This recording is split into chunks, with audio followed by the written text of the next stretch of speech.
اسی طریقے سے آپ قرآن کریم کے اندر ایک اور آیت بھی دیکھیں گے، اور اس آیت کو بھی بھرپور طریقے سے قرآن کریم نے بیان کیا ہے، اور نہیں کہا کہ انہوں نے غلط عمل انجام دیا، انہوں نے کفر کیا، انہوں نے شرک کر لیا، انہوں نے نعوذ باللہ بدعت اختیار کر لی. کوئی ایسی بات آپ کو نہیں ملے گی.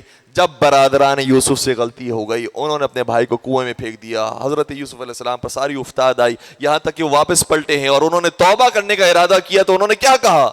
یا ابانا استغفر لنا ذنوبنا، اے بابا جان آپ ہمارے گناہوں کے لیے استغفار کر دیجئے.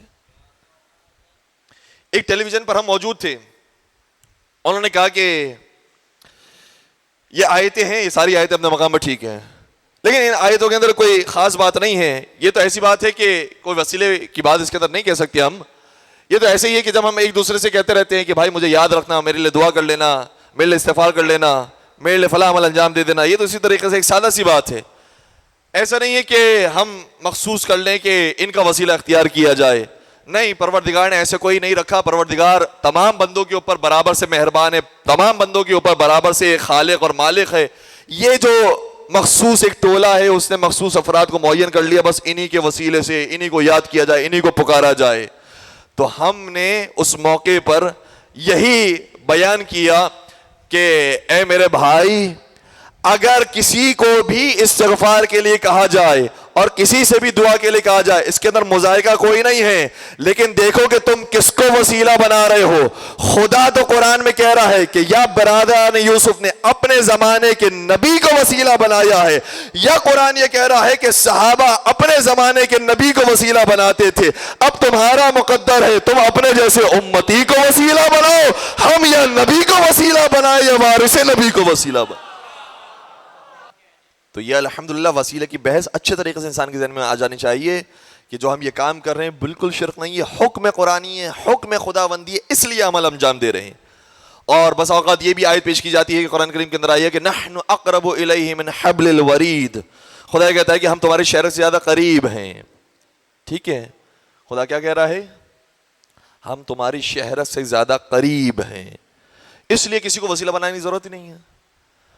جس کو بھی آپ وسیلہ بنائیں گے وہ شہرت سے زیادہ دور ہوگا. ٹھیک ہے، توجہ رکھیے گا، ایک بہت لطیف اور باریک نقطے کی طرف میں اشارہ کرنا چاہ رہا ہوں. آپ جسے بھی وسیلہ قرار دیں گے وہ آپ کی شہرت سے دور ہے، اور قرآن یہ کہہ رہا ہے، خدا یہ کہہ رہا ہے کہ ہم تمہاری شہرت سے زیادہ قریب ہیں، اس لیے پکارو تو ہمیں پکارو، ہم تمہاری مدد کو پہنچ جائیں گے.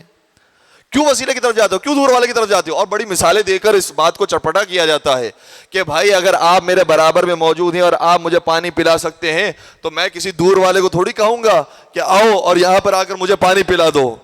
وہ سب دور والے ہیں. خدا تمہارے شہر کے زیادہ قریب ہے، خدا تمہیں دیکھ رہا ہے، تمہیں تمہاری دعا کو قبول کر رہا ہے. کیا ضرورت ہے کہ کسی کو وسیلہ قرار دیا جائے؟ توجہ رکھیے گا اس جملے پر.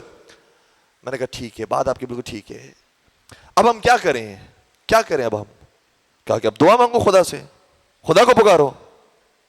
ہم نے کہا کیوں پکارے خدا کو؟ توجہ رکھیے گا، کیوں پکارے خدا کو؟ خدا تو شہر سے زیادہ قریب ہے.